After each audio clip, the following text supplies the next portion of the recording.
എല്ലാവരും വെറൈറ്റി. പണ്ടൊരു ചങ്ങാതി പറഞ്ഞു, ഉസ്താദെ അള്ളാഹു എനിക്കൊരു പെൺകുട്ടിയെ തന്നു, ഒരു വെറൈറ്റി പേരാണ് ഞാൻ എൻ്റെ മകൾക്ക് ഇട്ടിരിക്കുന്നത്, ഒരു വെറൈറ്റി പേരാണ് എൻ്റെ മകൾക്ക് ഇട്ടിരിക്കുന്നത്. അപ്പൊ എന്താ പേര്? ഫാത്തിമ നിഫാസ്. നല്ല പേര്. ഒരു വാപ്പ തൻ്റെ മകൾക്ക് ഇട്ടിരിക്കുന്ന പേര് ഫാത്തിമ നിഫാസ്. ഫാത്തിമ എന്ന് പറഞ്ഞാൽ നബിതങ്ങളുടെ മകളുടെ പേര്, നിഫാസ് എന്ന് പറഞ്ഞാൽ പ്രസവ രക്തമൊന്നും. നീ ഹൈലൊന്നും കൂടെ ഇട്ടാൽ മതിയല്ലോ ഒന്നിന്. ഇവിടെ നമ്മുടെ മക്കളുടെ പേരിന്റെ അർത്ഥം നമുക്ക് തന്നെ അറിയണില്ല. എന്താ അതിന്റെ വില? ഇപ്പൊ ഈ അടുത്ത് ഖത്തറിൽ ലോകകപ്പ് നടന്നു. ആ ലോകകപ്പ് നടന്നപ്പോ എൻ്റെ പ്രിയപ്പെട്ട സഹോദരങ്ങളെ, ഒരാള് എത്രയോ കൊല്ലങ്ങൾക്ക് ശേഷം, എത്രയോ വർഷങ്ങൾക്ക് ശേഷം ഒരു സഹോദരന്, രണ്ടുപേരുടെയും പേര് ഞാൻ പറയുന്നില്ല, ഒരു സഹോദരൻ അള്ളാഹു ഒരു മകനെ കൊടുത്തു. വർഷങ്ങൾക്ക് ശേഷം ചാലക്കുടിക്കാരനോ അങ്കമാലിക്കാരനോ കണ്ട രണ്ടുപേർക്കും അള്ളാഹു ആദ്യമായിട്ടൊരു മകനെ കൊടുത്തപ്പോൾ ആ മകനിട്ട പേര് മെസ്സി എന്നായിരുന്നു. നമ്മുടെ സമുദായം വാട്സപ്പിലും ഫേസ്ബുക്കിലൊക്കെ കാണാം, ഒരു സഹോദരൻ മുഹമ്മദ് സുധാകരൻ എന്ന മകന് പേരിട്ടിട്ടുണ്ട്. എന്തുകൊണ്ട്? നമ്മൾ ചിന്തിക്കേണ്ടത് ഇവിടെയാ. മക്കൾക്ക് നല്ല പേര് വെക്കണമെന്ന് പറയാനുള്ള കാരണം, എൻ്റെ വാപ്പ എനിക്കിട്ടിരിക്കുന്ന പേര് സിറാജുദ്ദീൻ. എടോ, ഈ ലോകത്ത് കോടാനി കോടി പ്രാവശ്യം എത്രയോ ആൾക്കാർ എന്നെ വിളിക്കുന്നത് ദീനിന്റെ വിളക്കെന്ന. എല്ലാരും എന്നെ കാണുമ്പോൾ വിളിക്കുന്നത് ദീനിന്റെ വിളക്ക്, ദീനിന്റെ വിളക്ക്, ദീനിന്റെ വിളക്ക്. ആരുടെയോ ഒരാളുടെ വിളി അല്ല കേട്ടു. അതുകൊണ്ടാണ് ഞാൻ ഇന്ന് നിങ്ങളുടെ മുമ്പിൽ ഇരിക്കുന്നത്. അള്ളാഹു ഈമാൻ നൽകുമാറാകട്ടെ. ഇതാ പേര്, ഇതാണ് പേര്. എല്ലാവരും പേരാ വിളിക്ക. അതുകൊണ്ട് മക്കൾക്ക് അർത്ഥമുള്ള പേരിടണം. ചുമ്മാതിട്ടാ പോരാ. ഈ ഉസ്താദന്മാർ ഏറ്റവും കൂടുതൽ കുടുങ്ങുന്നത് പഠിക്കണ കാലത്ത് പോലും ഇത്രയും ഡിക്ഷണറി നോക്കിയിട്ടുണ്ടാകത്തില്ല. ഈ ഫേസ്ബുക്കിൽ നിന്നൊരു പേര് നോക്കിയിട്ട് ഉസ്താദിൻ്റെ അടുക്ക വന്ന് ചോദിക്കുന്നതിൻ്റെ അർത്ഥം എന്താന്ന്. ഈ സാധു എവിടെ നിന്ന് എടുത്തുകൊണ്ട് വരാൻ അർത്ഥം? എടോ, മക്കൾക്ക് നല്ല പേര് വെക്ക്. മക്കൾക്ക് നല്ല പേരാണ് വെക്കേണ്ടത്. അല്ലാഹുവിന്റെ പരിശുദ്ധമായ ഖുർആൻ, ആ ഖുർആനിൽ അല്ലാഹു പറഞ്ഞ ഒരുപാട് പേരുകളുണ്ടല്ലോ. മക്കൾക്ക് പേര് വെക്കുമ്പോ പരിശുദ്ധമായ ഖുർആനിനകത്ത് അല്ലാഹു പറഞ്ഞിട്ടുള്ള പേരുകൾ പരിഗണിക്കണം. അല്ലാഹുവിന് ഏറ്റവും ഇഷ്ടപ്പെട്ട പേരെന്താ? മുഹമ്മദ് എന്ന അല്ല. അല്ലാഹുവിന് ഏറ്റവും കൂടുതൽ ഇഷ്ടപ്പെട്ട പേര് ഏതാ? അഹബ്ബുൽ അസ്മാഇ ഇലല്ലാഹ്. അബ്ദുല്ല എന്ന പേരുള്ള ആരെങ്കിലും ഉണ്ടെങ്കിൽ ഒന്ന് കൈപൊക്കിക്കേ. അബ്ദുല്ല ആരെങ്കിലും ഉണ്ടോ? അബ്ദുല്ല എന്ന പേരുള്ള ആരെങ്കിലും ഉണ്ടോ? ആരുമില്ല. അബ്ദുറഹ്മാൻ എന്ന പേരുള്ള ആരെങ്കിലും ഉണ്ടോ? ആരുമില്ല. അള്ളാഹുവിന് ഏറ്റവും ഇഷ്ടപ്പെട്ട പേര് ഇത് രണ്ടുവാ. എന്റെ പ്രിയപ്പെട്ടവരെ, അല്ലാഹുവിന്റെ റസൂൽ ഇവിടെന്ന് പറയുകയാ. അതുകൊണ്ട് മക്കൾക്ക് പേരിടുന്ന സമയത്ത് പരിഗണിക്കേണ്ടത് പരിശുദ്ധമായ ഖുർആനിൽ അല്ലാഹു പറഞ്ഞിരിക്കുന്ന പേരുകളാണ്. ഇന്നാ അർസൽനാക ശാഹിദൻ വമുബശ്ശിറൻ വനദീറാ വദാഇയൻ ഇലല്ലാഹി ബിഇദ്നിഹി വസിറാജൻ മുനീറാ. 9.5 മാസക്കാലം ഗർഭം ചുമന്ന മരണവേദനയുടെ വേദനയെന്ന് പ്രസവിച്ച പൊന്നാര മക്കൾക്ക് പേരിടുന്ന സമയത്ത് പരിഗണിക്കേണ്ട പേര് ഖുർആൻ പറയുകയാ. പെങ്ങളെ, ഇന്നാ അർസൽനാക ഷാഹിദാ. മുഹമ്മദ് ഷാഹിദ്, മുഹമ്മദ് മുബശ്ശിർ, മുഹമ്മദ് നദീർ, മുഹമ്മദ് ദാഇ, സിറാജ്, മുനീർ. ഇതൊക്കെ അല്ലാഹുവിന്റെ പരിശുദ്ധമായ ഖുർആനിനകത്ത് അല്ലാഹു പറഞ്ഞ പേരുകളാ. എന്തിനാ 313 സ്വഹാബത്തുണ്ടല്ലോ, ബദരീങ്ങള്. ആ ബദരീങ്ങളുടെ പേരെത്ര വെറൈറ്റിയാ ചെറുപ്പക്കാരാ. അല്ലാഹു തന്ന മക്കൾക്ക് നല്ല പേര് വെക്കൽ ഒരു വാപ്പയുടെ കടമയാണല്ലോ. പെങ്ങളെ ഖദീജയും നഫീസയും മൈമൂനയും ഫാത്തിമയും പടച്ചവരെ മനോഹരമായ ഒരുപാട് പേരുകൾ ഉണ്ടായിരുന്നല്ലോ. എല്ലാം മറന്നില്ലേ? വെറൈറ്റിയുടെ പുറകിലാണല്ലോ, വെറൈറ്റിയുടെ പുറകിലാണല്ലോ. എന്റെ പ്രിയപ്പെട്ടവരെ, ഒരു വാപ്പയുടെ കടമയാണ് തന്റെ മക്കൾക്ക് നല്ല പേര് വെക്കല്, അർത്ഥമുള്ള പേര് വെക്കല്. ആ പേരിന് വിലയുണ്ടോ? ആ പേരിന്റെ അർത്ഥത്തിന് മഹത്വമുണ്ടോ? എന്റെ പ്രിയപ്പെട്ടവരെ, വാപ്പയുടെ കടമയാണെന്ന് ഉമർ തങ്ങൾ അവിടെന്ന് പറയുമ്പോ ഈ വഅദ് കേൾക്കാൻ വന്നിരിക്കുന്ന നിങ്ങളൊക്കെ മക്കൾക്ക് നല്ല പേര് വെച്ചവരാ. അബൂബക്കർ എന്നും ഉമർ എന്നും ഉസ്മാൻ എന്നും അലി എന്നും മിസ്അബ് പടച്ചവനെ ഉമൈറന്ന് ആൺകുട്ടികൾക്ക് പേരിട്ടവളാണ്. ആയിഷ, ഖദീജ, മൈമൂന, നഫീസ പെൺകുട്ടികൾക്ക് നല്ല പേര് വെച്ചവരാണ്. എങ്കിൽ ഈ വയല് കേൾക്കാൻ വന്നിരിക്കുന്നവരോട് ചോദിക്കട്ടെ, ഒരു പിതാവ് തന്റെ മകന് വെച്ചിരിക്കുന്ന പേര് നന്മയുള്ളവൻ ഹസൻ എന്നാണ്. മോനെ ഹസനെ, മോനെ ഹസനെ, എടാ നന്മയുള്ളവനെ, എടാ നന്മയുള്ളവന്. പടച്ചവനെ വാപ്പ തന്റെ പൊന്നാര മകനിട്ടിരിക്കുന്ന പേരിങ്ങനാ. പക്ഷേ എന്റെ ഉപ്പമാരോട് ചോദിക്കട്ടെ, ഉമ്മമാരോട് ചോദിക്കട്ടെ, മക്കളുടെ പേര് വിളിക്കുന്ന എത്ര പേരുണ്ട്? തന്റെ ഒരു വാപ്പ തന്റെ മകന് പേരിട്ടിരിക്കുന്നു മുഹമ്മദ് ഹസൻ, എടാ നന്മയുള്ളവൻ. വാപ്പ വിളിക്കുന്ന പേരെന്താ? മോനെ ഹസനെ എന്നല്ല വിളിക്കുന്നത്, മോനെ അക്കുവേ, മോനെ കുക്കുവേ, ഇങ്ങനെ വിളിക്കുകയാ. അല്ലാഹു ഈമാൻ തരുമാറാകട്ടെ. മക്കൾക്ക് നല്ല പേര് വെച്ചിട്ട് വാപ്പ അത് വിളിക്കാറില്ല, ഉമ്മ ഇത് വിളിക്കാറില്ല. വാവാ വാവാന്ന്. രണ്ട് മക്കളെ കെട്ടിച്ച് അടുത്തനെ കെട്ടിക്കാറാ, ഇപ്പോഴും വാവേന്നാ വിളിച്ചോണ്ട് നടക്കാം. എടാ മക്കൾക്ക് ഒരു വാപ്പയുടെ ദ്വായോളം, ഒരു ഉമ്മയുടെ ദ്വായോളം ഈ ലോകത്ത് ഒന്നിനുമില്ലടോ. ഒരു ഉമ്മ ദുആ ചെയ്ത ഒരു മകന് വേണ്ടി, ഒരു വാപ്പ ദുആ ചെയ്ത ഒരു മകന് വേണ്ടി, കണ്ണിന്റെ കാഴ്ച നഷ്ടപ്പെട്ടു പോയ മകന് ഉമ്മ ദുആ ചെയ്ത കാഴ്ച തിരിച്ചു വാങ്ങിച്ചു കൊടുത്തില്ലേ?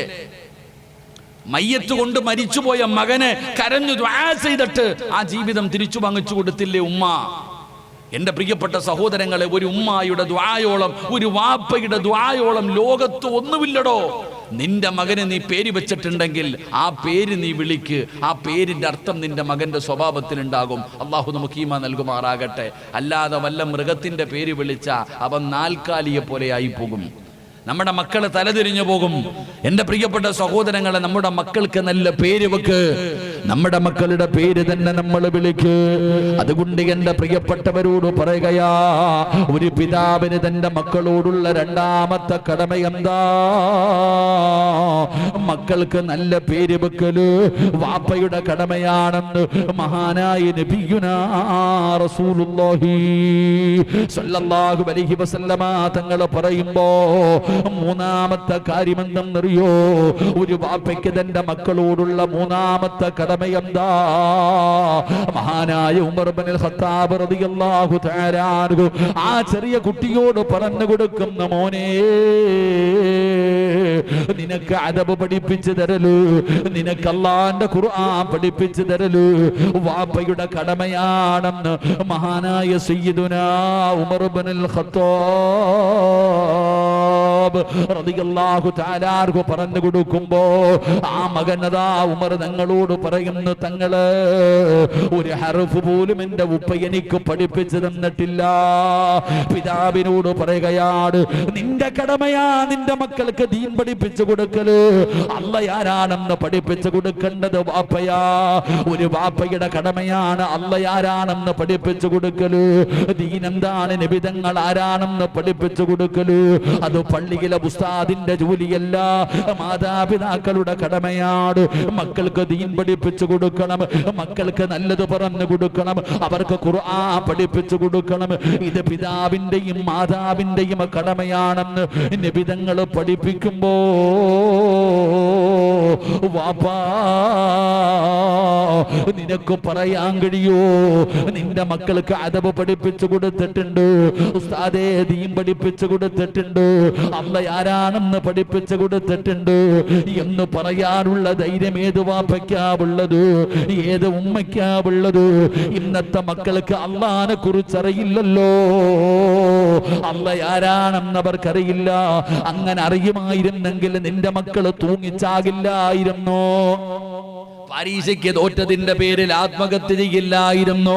പടച്ചവനെ, മക്കൾ ഇന്ന് ആത്മഹത്യ ചെയ്യുന്ന കാലമാണ്. അവർക്ക് അല്ലാഹനെ കുറിച്ചറിയില്ല, നബിതങ്ങളെ കുറിച്ചറിയില്ല. വാപ്പാ നിന്റെ ജോലിയാ, ഒരു പിതാവിന്റെ ജോലിയാണ് മക്കൾക്ക് ദീൻ പഠിപ്പിച്ചു കൊടുക്കല്, അവർക്ക് മര്യാദ പഠിപ്പിച്ചു കൊടുക്കല് വാപ്പയുടെ കടമയാണെന്ന് നബി മുഹമ്മദ് മുസ്തഫ സ്വല്ലല്ലാഹു അലൈഹി വസല്ലമ തങ്ങൾ പഠിപ്പിക്കുമ്പോ പടച്ചവനെ, അല്ലാഹുവിന്റെ പള്ളിയുടെ മിനാരത്തിൽ നിന്ന് ഹയ്യ അലൽ സ്വലാഹ്, ഹയ്യ അലൽ ഫലാഹ് 5 നേരം അല്ലാഹുവിന്റെ പള്ളിയുടെ മിനാരത്തിൽ നിന്ന് ബാങ്ക് വിളിക്കുമ്പോ വാപ്പാ നിസ്കരിപ്പിക്കേണ്ടത് നിന്റെ കടമയല്ലേ, അത് നിന്റെ ബാധ്യതയല്ലേ, നിന്റെ മക്കളെ നിസ്കരിപ്പിക്കണമല്ലോ.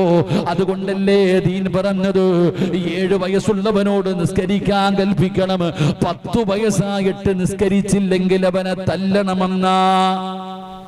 7 വയസ്സുള്ളവനോട് നിസ്കരിക്കാൻ കൽപ്പിക്കണം, 10 വയസ്സായിട്ട് നിസ്കരിക്കാത്തവനെ തല്ലണമെന്നാ ദീൻ പഠിപ്പിക്കുന്നത്. നിസ്കരിക്കാത്തതിന്റെ പേര് മക്കളെ തല്ലിയ ഏതെങ്കിലും വാപ്പുണ്ടോ? ഏതെങ്കിലും ഒരു വാപ്പുണ്ടോ? കൈവക്കാൻ ധൈര്യം ഉണ്ടാകത്തില്ല. നിസ്കരിക്കാത്തതിന്റെ പേര് മക്കളെ തല്ലി ഏത് ഉമ്മയാവുള്ളത്? ഇല്ല സഹോദര, മക്കളെ തല്ലാൻ വാപ്പയ്ക്ക് അധികാരമില്ല. കാരണം വാപ്പ നിസ്കരിക്കാറില്ല, പിന്നെ എങ്ങനെ മക്കളെ തല്ലാൻ? ആദ്യം വാപ്പ നിസ്കരിക്കണമല്ലോ, ഉമ്മ നിസ്കരിക്കണമല്ലോ. ആദ്യം നന്നാകേണ്ടത് നമ്മളാടോ. നമ്മൾ നന്നായി കഴിഞ്ഞാൽ നമ്മുടെ മക്കള് നന്നാകും. നമ്മളാദ്യം നന്നാകേണ്ടത്. എന്റെ പ്രിയപ്പെട്ടവരെ, വാപ്പ നിസ്കരിക്കാൻ പള്ളിയിൽ പോകാതെ മക്കളോട് പറയുന്ന പള്ളിയിൽ പോകാൻ എന്തർത്ഥമാണ്? ഉമ്മ പടച്ചവനെ നിസ്കരിക്കുന്നില്ല, ഖുർആൻ ഓതുന്നില്ല, മക്കളോട് പറയുന്ന നന്നാകാൻ എങ്ങനാ പെങ്ങള്? അതുകൊണ്ട് എന്റെ പ്രിയപ്പെട്ടവരോട് പറയുന്നു, ആദ്യം നന്നാകേണ്ടത് മാതാപിതാക്കളാ. അല്ലാഹുവിന്റെ പരിശുദ്ധമായ ഖുർആൻ പറഞ്ഞ ഒരു ദുആയുണ്ടല്ലോ, നബി തങ്ങൾ പറഞ്ഞു, ഈ ദുആ ചെയ്യുന്നവന് സ്വർഗ്ഗത്തിലൊരു വീടുണ്ടെന്നാണ്. ഈ ദുആ ചെയ്യുന്നവർക്ക് സ്വർഗ്ഗത്തിലൊരു വീടുണ്ട്. എന്താണ് ചെയ്യേണ്ട ദുആ? റബ്ബനാ ഹബിലനാ മിൻ അസ്വാജിനാ വദുരിയാതിനാ ഖുർറത അയ്യുനിന വജഅൽനാ ലിൽമുത്തഖീന ഇമാമാ. ഒരു വാപ്പ ദുആ ചെയ്യണമല്ലോ, ഒരു വാപ്പ ദുആ ചെയ്യണമല്ലോ. എന്താണ് ദുആ ചെയ്യേണ്ടത്? റബ്ബനാ ഹബിലനാ മിൻ അസ്വാജിനാ വദുരിയാതിനാ ഖുർറത അയ്യുനിൻ. അല്ലാഹ്, എന്റെ ഭാര്യയെയും മക്കളെയും ദുനിയാവിലും ആഖിറത്തിലും ഉപകരിക്കുന്നവരാക്കണേ അല്ലാഹ്. എന്റെ കണ്ണിന് കുളിർമയുള്ളവരാക്കണേ അല്ലാഹ്. ഒരു വാപ്പ ദുആ ചെയ്യുകയാ, എന്റെ ഭാര്യയെയും എന്റെ മക്കളെയും എന്റെ കണ്ണിന് കുളിർമയുള്ളവരാക്കണം, അവരെ നീ നന്നാക്കണം. എന്നിട്ട് വാപ്പ അല്ലാഹുവോട് പറയുകയാ, അല്ലാഹ്, എന്റെ ഭാര്യക്കും എന്റെ മക്കൾക്കും മാതൃകയാകുന്ന, എന്റെ ഭാര്യക്കും എന്റെ മക്കൾക്കും മാതൃകയാകുന്ന ഒരു ഭർത്താവാക്കണം. എന്റെ ഭാര്യ കണ്ടുപഠിക്കേണ്ടത് തന്നെയാണ്, എന്റെ മക്കള് കണ്ടുപഠിക്കേണ്ടത് തന്നെയാണ്. ലിൽ മുത്തഖീന ഇമാമാ, അവർക്ക് ഇമാമത്ത് നിൽക്കാൻ അർഹതയുള്ള, എന്റെ ഭാര്യക്കും എന്റെ മക്കൾക്കും ഇമാമത്ത് നിന്ന് നിസ്കരിക്കാൻ അർഹതയുള്ള ഒരു മനുഷ്യനാക്കി എന്നെ മാറ്റണേ അല്ലാഹ് എന്ന് ദുആ ചെയ്യണേ എന്ന് പരിശുദ്ധമായ ഖുർആൻ പറയുമ്പോ പെങ്ങളെ പറയാൻ പറ്റുമോ? നിന്റെ പെൺമക്കൾക്ക് മാതൃകയുള്ള ഒരു ഉമ്മയാണെന്ന് ചങ്കൂറ്റത്തോടെ പറയാൻ ആത്മാർത്ഥമായി നെഞ്ചത്ത് കൈവച്ചിട്ട്, എന്റെ പെൺകുട്ടികൾക്ക് എന്റെ ആൺകുട്ടികൾക്ക് മാതൃകയാകുന്ന ഒരു ഉമ്മയാണ് ഞാന്, എന്റെ മക്കൾക്ക് മാതൃകയാകുന്ന ഒരു വാപ്പയാണ് ഞാന്, പറയാൻ കഴിയോ? പറയാൻ കഴിയോ? ഒരിക്കലും പറയാൻ കഴിയില്ല. അങ്ങനെ പറയാൻ കഴിയണമെങ്കിൽ ആദ്യം നമ്മൾ നന്നാകണം. നമ്മളെ കണ്ടാ നമ്മുടെ മക്കള് വളരുന്നത്, നമ്മളെ കണ്ടാ നമ്മുടെ മക്കള് പഠിക്കുന്നത്. പെങ്ങളെ, ചെറിയ പാല് കുടിക്കുന്ന മക്കളുള്ള വീടുകളുണ്ടല്ലോ. അല്ലാ, ഉമ്മമാര് നിസ്കരിച്ചു കൊണ്ടിരിക്കുമ്പോ ഈ ചെറിയ മക്കള് വന്നിട്ട് നിസ്കാരത്തിന്റെ മുസല്ലയിൽ വന്നിട്ട് ഉമ്മാടെ കൂടെ നിന്ന് നിസ്കരിക്കുന്ന പാല് കുടിക്കുന്ന മക്കളുണ്ടല്ലോ. ചെറിയ കുഞ്ഞുങ്ങള് നിസ്കരിക്കുന്നില്ല, ചെറിയ മക്കള് നിസ്കരിക്കുന്നില്ല. കാരണം ഉമ്മ നിസ്കരിക്കുന്നത് കണ്ടു വളരുന്ന മക്കളെങ്ങനാ? ഉമ്മമാര് നിസ്കരിക്കുന്നത്, വാപ്പമാര് നിസ്കരിക്കുന്നത് കണ്ടു വളരുന്ന മക്കൾ ഉമ്മാടെ കൂടെ നിസ്കരിക്കും, ചെറിയ പ്രായത്തിൽ പോലും. എന്റെ പ്രിയപ്പെട്ട സഹോദരങ്ങളെ, 5 നേരം അല്ലാഹുവിന്റെ പള്ളിയിൽ നിസ്കരിക്കാൻ പോകുന്ന വാപ്പ ഒരു ദിവസം പോയില്ലെങ്കിൽ മക്കൾ ചോദിക്കും, എന്തേ വാപ്പ പള്ളിയിൽ പോകാത്തെ? വാപ്പ എന്നെ കൂടെ കൊണ്ടുപോ പള്ളിയിൽ, ഞാനും വരട്ടെ നിസ്കരിക്കാൻ. പ്രായപൂർത്തിയാകാത്ത കുട്ടി ചോദിക്ക, ഞാനും വരട്ടെ നിസ്കരിക്കാൻ. സുബഹിക്ക് പള്ളിയിൽ നിസ്കരിക്കാൻ പോകുന്നത് വാപ്പയും മകനും കൂടെ. ഒരു വല്ലാത്ത കാഴ്ചയാണോ? പക്ഷെ ഇന്നില്ലല്ലോ. ഇന്ന് വാപ്പായും പോകുന്നില്ല, മക്കളും പോകുന്നില്ല. വാപ്പയ്ക്ക് മക്കളെ ഉപദേശിക്കാനുള്ള അർഹതയില്ലടോ. കാരണം വാപ്പ നിസ്കരിക്കാറില്ല, ഉമ്മ നിസ്കരിക്കാറില്ല. പിന്നെങ്ങനാ? എന്റെ പ്രിയപ്പെട്ട സഹോദരങ്ങളെ, സ്വന്തം മക്കള് തെറ്റ് ചെയ്താൽ അത് തിരുത്തി കൊടുക്കാൻ ഇന്നത്തെ വാപ്പ തയ്യാറാകുന്നില്ലല്ലോ, ഉമ്മ തയ്യാറാകുന്നില്ലല്ലോ. തന്റെ മക്കളെ തെറ്റ് ചെയ്തു കഴിഞ്ഞാൽ ഇത് തെറ്റാണെന്ന് പറഞ്ഞു കൊടുക്കാൻ വാപ്പായ്ക്ക് സമയമില്ല, അതിനുള്ള അർഹതയില്ലാതെ പോകുന്നു. മഹാനായ നബിയിന റസൂലുള്ളാഹി സ്വല്ലല്ലാഹു അലൈഹി വസല്ലമ തങ്ങൾ പറഞ്ഞു, അള്ളാഹുവിന്റെ കോടതിയിൽ നശിച്ചവര് 3 വിഭാഗം. ഏറ്റവും വൃത്തികെട്ടവർ, അള്ളാഹുവിന്റെ കരുണ പോലും കിട്ടാത്ത, അള്ളാഹു കരുണ കാണിക്കാത്ത 3 വിഭാഗം ആൾക്കാരുണ്ട്. ആ 3 വിഭാഗത്തിൽ ഒരു വിഭാഗം പിതാവാ. ഏത് പിതാവ്? തൻ്റെ മക്കളും ഭാര്യയും തെറ്റ് ചെയ്യുന്നത് കണ്ടിട്ട് മിണ്ടാതെ നടക്കുന്നവൻ. സ്വന്തം ഭാര്യയും മക്കളും തെറ്റ് ചെയ്യുന്നത് കണ്ടിട്ട് അത് തിരുത്താത്ത വാപ്പ. നിനക്ക് എവിടെ തഴമ്പുണ്ടെങ്കിലും, നീ എത്ര ഹജ്ജ് ചെയ്തവനാണെങ്കിലും അള്ളാഹ് നിന്നെ വെറുതെ വിടത്തില്ല എന്ന് ആദരവായ പ്രവാചകൻ നബി മുഹമ്മദ് മുസ്തഫ സല്ലല്ലാഹു. നീ എത്ര വലിയ കൊലകൊമ്പനാണെങ്കിലും അള്ളാഹ് നിന്നെ വെറുതെ വിടൂല. കാരണം നീ തെറ്റ് കണ്ടിട്ട് തിരുത്താത്തവനാ. എൻ്റെ പ്രിയപ്പെട്ട സഹോദരങ്ങളെ, നമ്മൾ തിരുത്തി കൊടുക്കാൻ തയ്യാറാകുന്നില്ല. ഇപ്പൊ വയത് കഴിഞ്ഞു. എൻ്റെ പ്രിയപ്പെട്ട സഹോദരങ്ങളെ, ഇന്നത്തെ കുട്ടികളുടെ കോലം കണ്ടിട്ടുണ്ട്, മുടിയും വളർത്തി നടക്ക. ആണ് വല്ല എന്താ അവസ്ഥ എന്നറിയില്ല. കുട്ടികളുടെ മുടി വാപ്പ തിരുത്തി കൊടുക്കാൻ തയ്യാറാകുന്നില്ല. മക്കൾ ഔറത്ത് തുറന്നിട്ട് കൊണ്ട് നടക്കുന്നു. കീറിയ പാൻറ് വിട്ടുകൊണ്ട് ഇന്നത്തെ ചെറുപ്പക്കാര് നടക്ക. കീറിയ പാൻറ് വിട്ടുകൊണ്ട് നടക്കുന്നു. ഏത് വാപ്പയാ? ഇവിടെ മുട്ടുപൊക്കളിന്റെ ഇടയിലുള്ള ഭാഗം ആണിന്റെ ഔറത്താണെന്നറിയുന്ന വാപ്പ തന്റെ മക്കള് കീറിയ പാൻറ് വിട്ടുകൊണ്ട് നടക്കുമ്പോ പ്രതികരിക്കുന്നുണ്ടോ? ഒന്ന് ഉപദേശിക്കുന്നുണ്ടോ? വാങ്ങിച്ചു കൊടുക്കുന്നത് ആരാ? വാപ്പ. ഇന്നത്തെ കുട്ടികൾ ഔറത്ത് തുറന്നിട്ട് ആരാ? വാപ്പ എന്ന് പറഞ്ഞ ആരാ? വയത് കേൾക്കാൻ വന്നപ്പോ മുണ്ട് കൊടുത്തിരിക്കുന്നുണ്ട്. വയത് കേൾക്കാൻ വന്നപ്പോൾ വലിയ ഈമാനോടുകൂടി മുണ്ടൊക്കെ എടുത്ത് വളരെ ഈമാനോടുകൂടി ഇരിക്കുന്നുണ്ട്. വയത് കഴിഞ്ഞ് പോകുമ്പോൾ നോക്കണം, ഇറച്ചിക്കടയിൽ പോത്തിന്റെ കാല് തൂക്കിയിട്ടിരിക്കണ പോലെ വാപ്പ തുടയും കാണിച്ചിട്ട് റോഡിൽ കൂടെ നടന്നു പോകുന്ന, മുണ്ടും മടക്കി കുത്തിക്കിട്ട്. വയത് കഴിഞ്ഞ് ഇറങ്ങി പോകുമ്പോ ഈ മുണ്ടും മടക്കി കുത്തിക്കിട്ട് തൊടവരെ വയത് കേൾക്കാൻ വന്നവർക്ക് കാണിച്ചു കൊടുക്കുന്ന വാപ്പ. ദീൻ നമ്മൾ മനസ്സിലാക്കേണ്ടത് എവിടെയാ? എന്റെ പ്രിയപ്പെട്ടവരെ, പിന്നെ മക്കളെ കുറ്റം പറഞ്ഞിട്ട് കാര്യമുണ്ടോ? മക്കൾ നടക്കുന്ന കോലം എങ്ങനാ? അള്ളാഹു ഇന്നത്തെ ചെറുപ്പക്കാരുടെ ദാരിദ്ര്യം അള്ളാഹു മാറ്റിക്കൊടുക്കുമാറാകട്ടെ. ആമീൻ പറയടോ. ഒരു കീറിയ പാൻറ് വിട്ടിട്ട് അള്ളാഹു അവന്റെ വാപ്പയ്ക്ക് ഒരു നല്ല പാൻറ് വാങ്ങിച്ചു കൊടുക്കാനുള്ള മനസ്സെങ്കിലും അള്ളാഹു കൊടുത്തനുഗ്രഹിക്കുമാറാകട്ടെ. അവന്റെ വാപ്പ വലിയ മോലാളിയെ പോലെ നടക്ക, മോൻ കീറിയ പാൻറ് ആരിക്കാന്താ ചിരിക്കണേ? കീറിയ പാൻറ് വിട്ടുകൊണ്ട് നടക്കുന്നതോ? പേടിയാടോ ഇന്നത്തെ കുട്ടികളുടെ അവസ്ഥ. പിന്നെ പെണ്ണുങ്ങളെ ഒന്നും പറയാതിരിക്കില്ല, അവരെ ഒന്നും പറയാൻ പറ്റത്തില്ല. എന്തെങ്കിലും പറഞ്ഞ അകത്തായി പോകും. അള്ളാഹു കാത്തിരക്ഷിക്കുമാറാകട്ടെ. പെണ്ണുങ്ങൾ എന്തെങ്കിലും പറയാൻ തന്നെ പേടിയാടോ. ഞാനൊരു 7-8 കൊല്ലം മുമ്പ് ഒരു പ്രസംഗം നടത്തി. പെണ്ണുങ്ങളെ തല്ലാൻ പറ്റുന്ന 5 സമയങ്ങളുണ്ട്. പെണ്ണുങ്ങളെ തല്ലാൻ പറ്റുന്ന 5 സമയങ്ങളുണ്ടെന്ന് ഞാൻ 8 കൊല്ലം മുമ്പ് പ്രസംഗിച്ചു. ഒരു പെറ്റി കേസ് പോലും ഇല്ലാത്ത എനിക്കിപ്പോൾ 29 കേസുണ്ട്. അള്ളാഹു കാത്തിരക്ഷിക്കുമാറാകട്ടെ. ആമീൻ പറ. അള്ളാഹു കാത്തിരക്ഷിക്കുമാറാകട്ടെ. ഈ ലൈവ് കൊണ്ടുള്ള ഉപകാരം അത് മാത്രമേ ഉള്ളൂ, വേറൊന്നുമില്ല. ഈ പ്രസംഗത്തിന്റെ ലൈവ് കൊണ്ടുള്ള ഉപകാരം അതാ. ഇപ്പം ഇങ്ങനെ കയറി ഇറങ്ങി നടക്കാം. ഉസ്താമാരൊക്കെ പ്രസംഗിക്കുമ്പോൾ നോക്കിയും കണ്ടും പറയണം കേട്ടോപ്പാ. പെണ്ണുങ്ങളെ ഒന്നും പറഞ്ഞേക്കരുത്, അവരെ എടിയെന്നൊന്നും വിളിക്കാൻ പാടില്ല. മഹതിമാരവരൊക്കെ.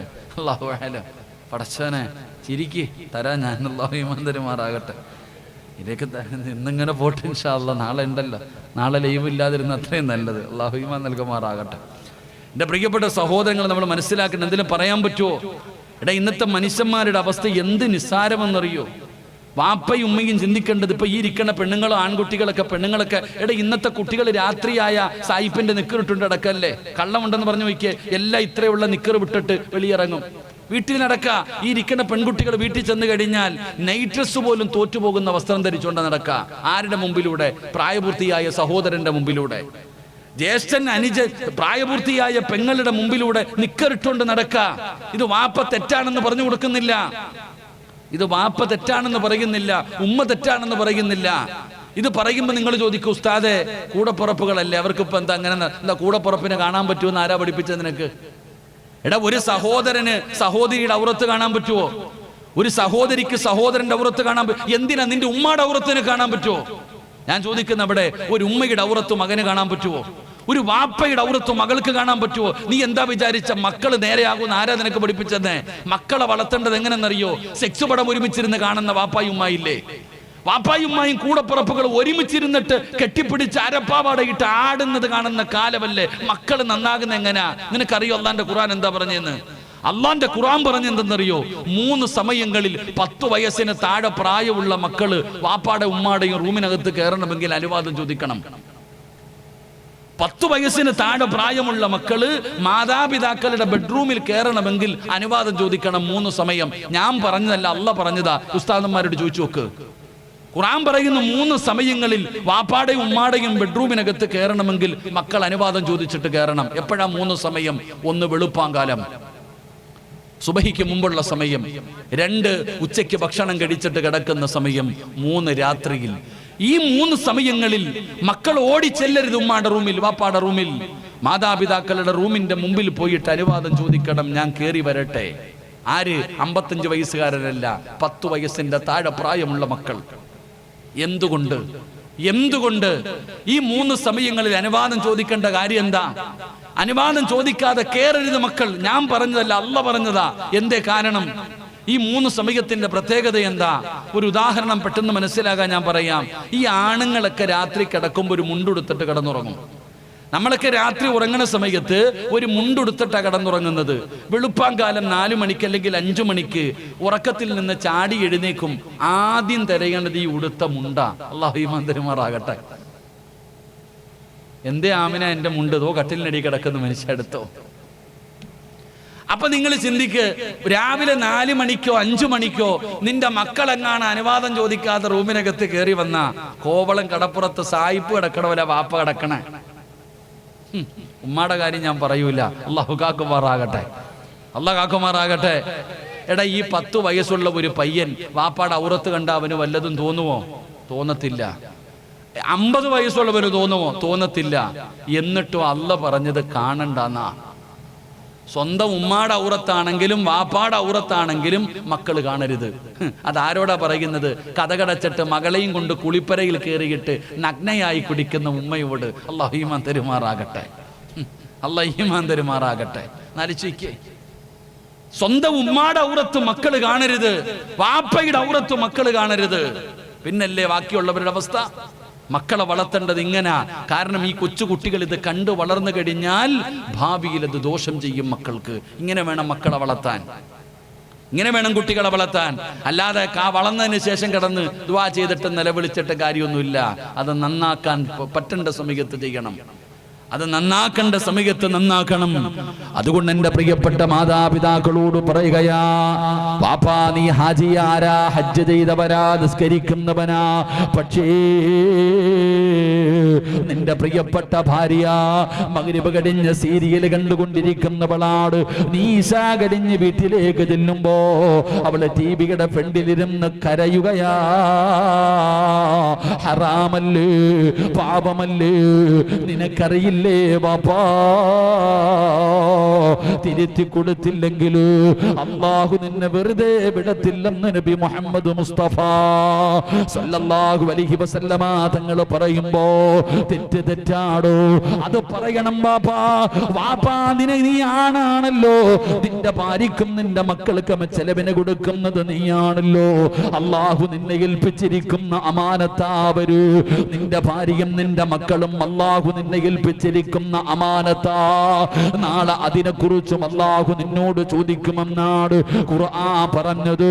ഖു അൻഫുസകും വഅഹ്ലീകും നാറാ വഖൂദുഹ അന്നാസു വൽ ഹിജാറ. നരകത്തിൽ നിന്ന് നീ ഒറ്റയ്ക്ക് രക്ഷപ്പെടാനല്ല, നീ നിന്റെ ഭാര്യയെ രക്ഷപ്പെടുത്തണേ, നിന്റെ മക്കളെ രക്ഷപ്പെടുത്തണേ, അവരെ കൂടെ സ്വർഗത്തിൽ കൊണ്ടുപോകണേ എന്ന് അല്ലാഹുവിന്റെ പരിശുദ്ധമായ ഖുർആൻ പറയുമ്പോ എന്റെ ഉമ്മമാരോട് പറയുന്ന വാപ്പമാരോട് പറയുകയാ, മക്കളല്ല നന്നാകേണ്ടത്, നാട്ടുകാരല്ല നന്നാകേണ്ടത്, ആദ്യം നന്നാകേണ്ടത് വാപ്പയും ഉമ്മയുമാ. നിങ്ങൾ നന്നായാ മക്കള് നന്നാകും ബാപ്പാ, മക്കള് നന്നാകും ഉമ്മ. ഇല്ലെങ്കിൽ നിന്റെ കുടുംബം തന്നെ തകർന്നു പോവുകയാ. അതുകൊണ്ട് ഉമർ ഇബ്നുൽ ഖത്താബ് റളിയല്ലാഹു തആല അവിടെന്ന് പറയുകയാ, മാതാപിതാക്കൾക്ക് മക്കളോടുള്ള മൂന്നാമത്തെ കടമ അവനാരാ അല്ലാഹയെ കുറിച്ച് പഠിപ്പിച്ചു കൊടുക്കുക. കൊടുക്കൂ, നബിതങ്ങളെ കുറിച്ച് പഠിപ്പിച്ചു കൊടുക്കൂ, ദീനിന്റെ ശിആറുകൾ പഠിപ്പിച്ചു കൊടുക്കൂ. മക്കളെ കൊണ്ടുവന്ന് പണം കൊടുത്ത് ഏതെങ്കിലും വലിയ സ്കൂളിൽ കൊണ്ടുവിട്ടാ മക്കള് നന്നാകില്ല.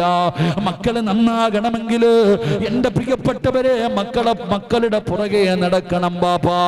മക്കളെ കൊണ്ടുവന്ന് ഏറ്റവും കൂടുതൽ പണം കൊടുത്ത് പഠിപ്പിക്കുന്ന സ്കൂളിൽ വിട്ടാ പോരാ. ആ മക്കളെ സ്കൂളിൽ പോകുന്നുണ്ടോ, അവര് പഠിക്കുന്നുണ്ടോ, അവരുടെ കൂട്ടുകാരാരാ, അവരെ കുറിച്ച് പഠിക്കണം ബാപ്പാ. ആ മക്കളുടെ ഏറ്റവും വലിയ കൂട്ടുകാരാരാണെന്ന് നിങ്ങൾ പഠിക്കണേ.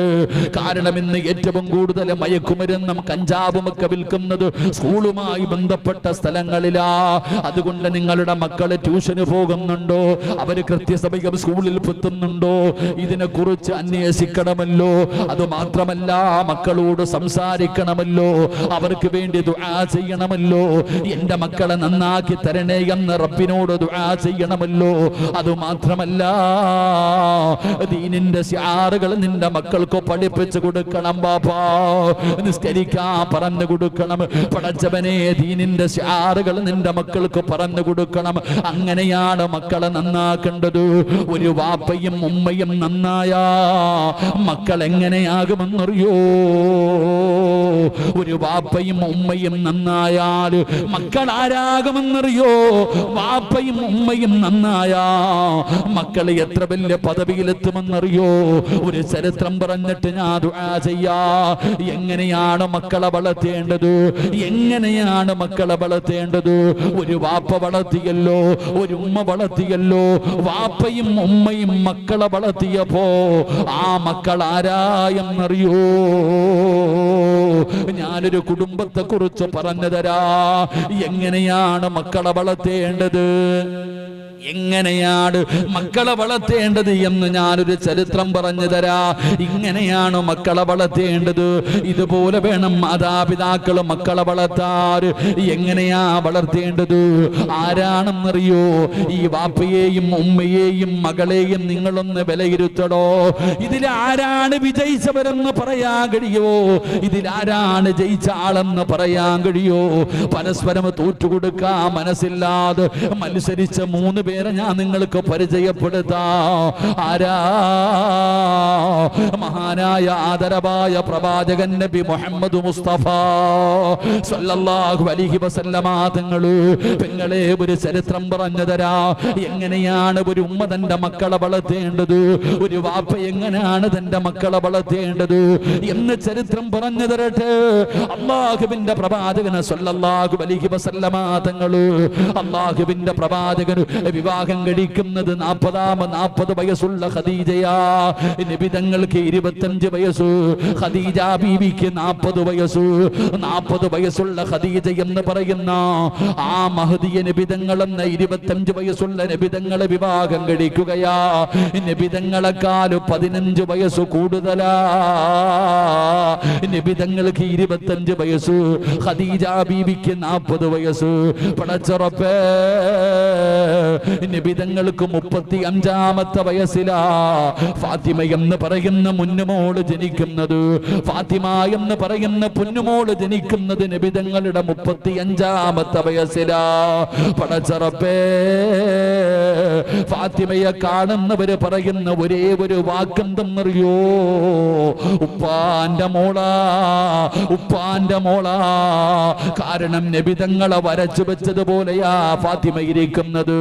നടത്തം അങ്ങനെ തന്നെയാണ്. ഫാത്തിമ വരുന്നത് കണ്ടാ നബിതങ്ങൾ വരുന്നത് പോലെയാണ്. ഫാത്തിമ ചിരിക്കുന്നത് നബിതങ്ങളെ ചിരിക്കുന്നത് പോലെയാണ്. എല്ലാവരും പറയും ഉപ്പാന്റെ മകളാ. ഖദീജ ബീവിക്ക് ഫാത്തിമാനെ വല്ലാത്ത ഇഷ്ടമാണ്. എന്റെ പ്രിയപ്പെട്ട പെങ്ങളെ, ഖദീജ ബീവി റളിയല്ലാഹു തആല അൻഹ ഫാത്തിമ എന്ന് പറയുന്ന പൊന്നുമോളെ വളർത്തുകയാണ്, നല്ലതുപോലെ വളർത്തുകയാ. അവസാനം റബ്ബേ, ഒരു ദിവസം അല്ലാഹുവിന്റെ പ്രവാചകൻ സല്ലല്ലാഹു അലൈഹി വസല്ലമ തങ്ങള് തന്റെ വീട്ടിലേക്ക് കടന്നു വരുമ്പോ ഖദീജ ബീവി റളിയല്ലാഹു തആല അൻഹ 65 വയസ്സുണ്ട്. ഖദീജ ബീവിക്ക് 65 വയസ്സായപ്പോ ഖദീജ എന്ന ഉമ്മയുണ്ടല്ലോ വീടിന്റെ മുറ്റത്തിങ്ങനെ വീടിന്റെ മുമ്പിൽ ഇങ്ങനെ കുളിച്ചൊരുങ്ങിയിട്ട് നിൽക്കുകയാ. കുളിച്ചൊരുങ്ങിയിട്ട് ഖദീജ എന്ന 65 വയസ്സുള്ള ആ പ്രായം ചെന്ന ഉമ്മ വീടിന്റെ മുമ്പിൽ കുളിച്ച് റെഡിയായി നിൽക്കുകയാണ്. നബിതങ്ങള് കടന്നു വന്നു. ചിരിക്കുന്ന മുഖത്തോടെ നബിതങ്ങളെ സ്വീകരിക്കുകയാണ്.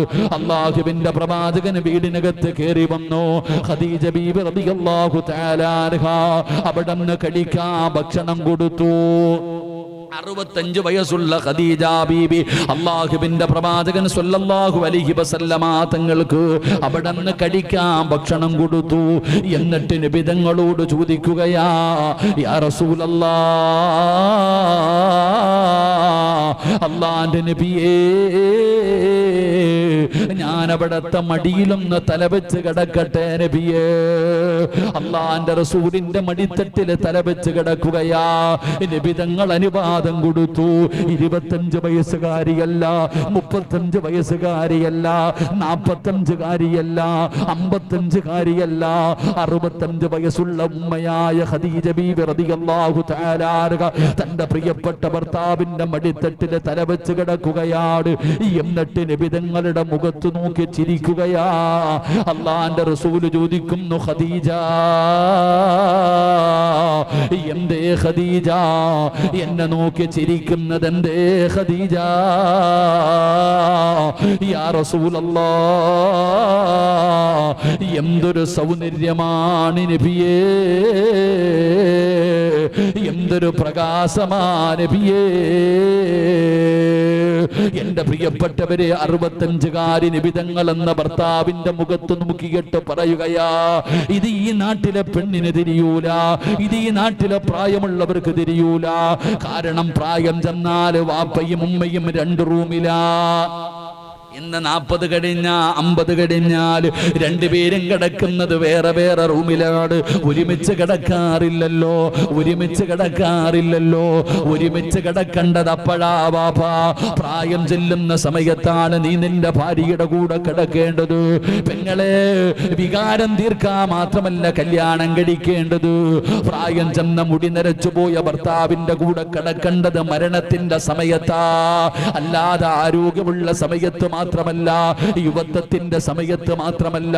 65കാരിയായ ഖദീജ ബീവി റളിയല്ലാഹു തആല അൻഹ നബി തങ്ങൾ എന്ന ഭർത്താവിന്റെ മടിത്തട്ടിൽ തലവെച്ച് കിടന്നിട്ട് നബി തങ്ങളോട് പറയുന്നു, എന്ത് ഗ്ലാമറാ നബിയേ,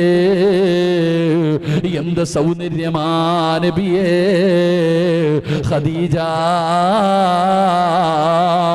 25 കൊല്ലമായില്ലേ, 25 കൊല്ലമായില്ലേ, 25 വർഷമായിട്ട് കാണുന്നതല്ലേ ഖദീജ? അല്ലാഹുവിന്റെ പ്രവാചകന് ഖദീജയോട് മറുപടി പറയുകയാ, എന്റെ പ്രിയപ്പെട്ട പെങ്ങള് ഖദീജ ബീവി റളിയല്ലാഹു തആല അൻഹ അല്ലാഹുവിന്റെ പ്രവാചകന്റെ മടിത്തട്ടിൽ കിടന്നിട്ട് നബി തങ്ങളോട് പറയുന്നു, യാ റസൂലല്ലാഹ്, നബിയേ, ഫാത്തിമാനെ നല്ലതുപോലെ നോക്കടേ നബിയേ.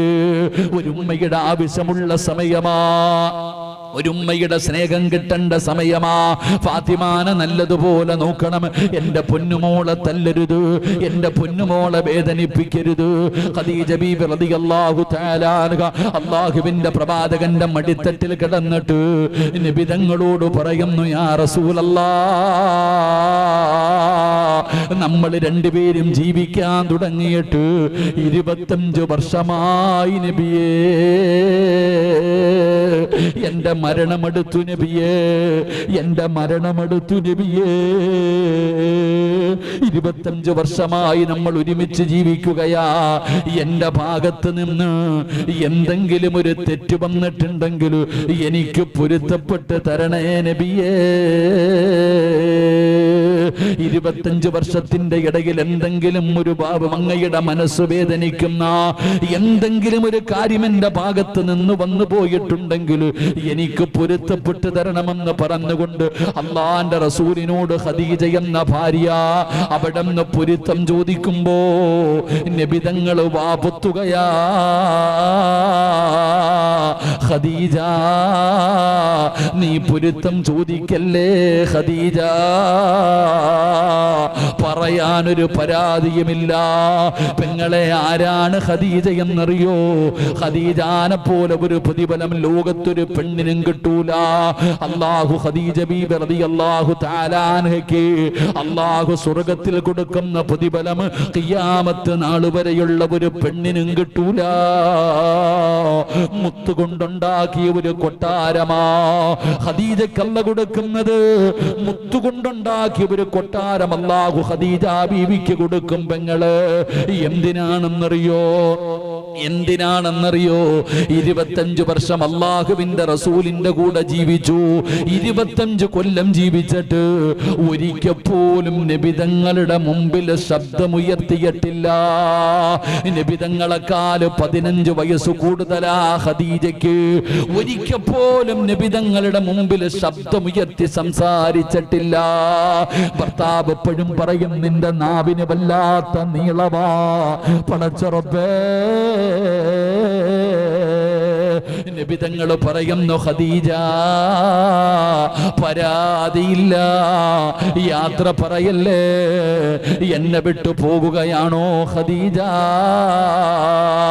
ഖദീജ ബീബി പിരിയുന്ന സമയത്ത് നബിതങ്ങൾ കരയുകയാ, അള്ളാന്റെ റസൂല് കരയുകയാ. എനിക്ക് നിന്നെ കുറിച്ചൊരു പരാതിയുമില്ലെന്ന് നബിതങ്ങൾ പറഞ്ഞപ്പോ ഖദീജ ബീബി റളിയല്ലാഹു തആല ചാടി എഴുന്നേൽക്കുകയാണ്. നബിതങ്ങളെ കെട്ടിപ്പിടിച്ചു, അവിടുന്ന് ചുംബനം കൊടുത്തു. എന്നിട്ട് അള്ളാന്റെ റസൂൽ എന്ന ഭർത്താവിന്റെ ചെവിയില് ചുണ്ട് ചേർത്ത് വെച്ചിട്ട് ചോദിക്കുന്നു, യാ റസൂലല്ലാ, 3 ആഗ്രഹമുണ്ട് നബിയെ, സാധിപ്പിച്ചു തരുവോ? ഖദീജയ്ക്ക് 3 ആഗ്രഹമുണ്ട്, സാധിപ്പിച്ചു തരുവോ? നബിതങ്ങൾ ചോദിക്കുന്നു, എന്തേ ഖദീജ? യാ റസൂലല്ലാഹ്,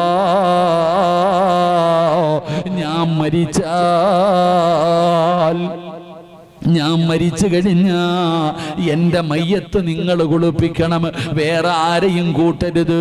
എന്റെ ശരീരം വേറെ ആരും കാണരുത്, എന്റെ ശരീരം വേറെ ആരെയും കാണിക്കരുത്. അങ്ങ് വേണം എന്റെ മയ്യത്ത് കുളിപ്പിക്കാൻ. നബിതങ്ങളോട് ചോദിച്ചു, കുളിപ്പിക്കുമോ നബിയെ? നബിതങ്ങൾ സമ്മതിച്ചു. റസൂലുള്ളാഹിയോട് ഖദീജ ബീബി പറയുകയാ, രണ്ടാമത്തെ ആഗ്രഹം എന്തെന്നറിയോ?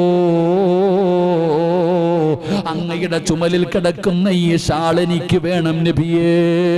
അങ്ങയുടെ ചുമലിൽ കിടക്കുന്ന ഈ ഷാള് എന്റെ കഫം തുണിക്കകത്ത് വെച്ചിട്ട് വേണമെന്ന പുതിയാറ്.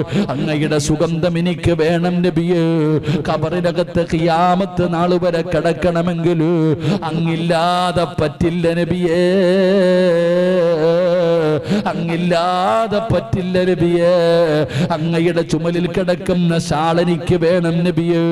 തരുമോ യാ റസൂലല്ലാഹ്? നബിതങ്ങളെ തലകുലിക്ക്.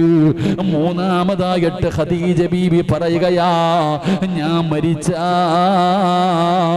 അവസാനം ഖബറിൽ ഇറക്കി വെക്കുമല്ലോ, എന്റെ ജനാസ ഖബറിൽ ഇറക്കുമ്പോ അങ്ങിറങ്ങണം നബിയേ, ഖബറിനകത്തിറങ്ങണം നബിയേ, ജനാസ ഇറക്കി വെക്കണം നബിയേ.